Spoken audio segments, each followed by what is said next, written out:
இந்த குழந்தைகள் இப்படிலாம் வளர்றாங்களா?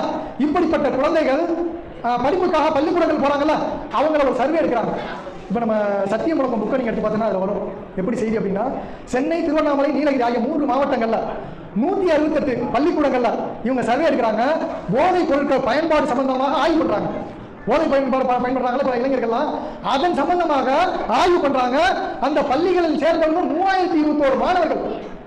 அவர்கள் மத்தியில் நடைபெற்ற அறிக்கையில் சமர்ப்பிக்கப்படுகிறது. அந்த மாணவர்கள் 9% பேர் அதிகமாக மாணவர்கள் போதை பழக்கத்திற்கு அடிமையாக உள்ளார்கள். 3021 நபர்கள்ல 9% அதிகமான மாணவர்கள் என்ன பண்றாங்கன்னா போதை பழக்கத்திற்கு அடிமையாக இருக்காங்க. அதுல 10% மாணவர்கள் கஞ்சாங்கிற போதைப் பொருளுக்கு, 22% மாணவர்கள் புகையிலை பழக்கத்திற்கு, இன்னும் 26% மாணவர்கள் மதுவிற்கு அடிமையாக, இன்னும் 29% மாணவர்கள் ஒரு பச தடவி போதை கொண்டு வருவாங்கல்ல அதுக்கு அடிமையாக